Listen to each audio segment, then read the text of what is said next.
2020an lortu beharko genuke euskararen aldeko ahalik eta akordio soziopolitikorik zabalena hain zuzen ere aukerak ikusten ditugulako, ez? Hor ikusi dugu momentutan elkarlanerako giro bat badagoela, hainbat egitasmotan, euskaraldia dela, korrika dela, lortu dena herriko edabideen inguruko akordioaren inguruan ikusi dugu, hor badagoela aukera bat, jauzi handi bat emateko.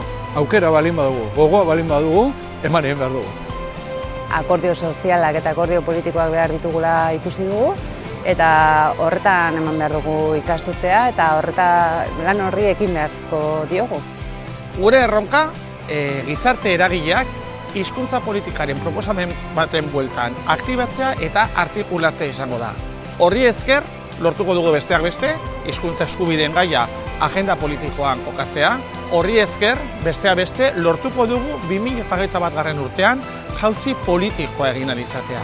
Azken finean, ezan bezala nahi dugu gizarte eragileak sujetu aktibo bihurtzea hizkuntzaren normalizazio prozesuan, eta horiekin guztiekin adostasun berriak eraiki hizkuntza politiketan eragiteko.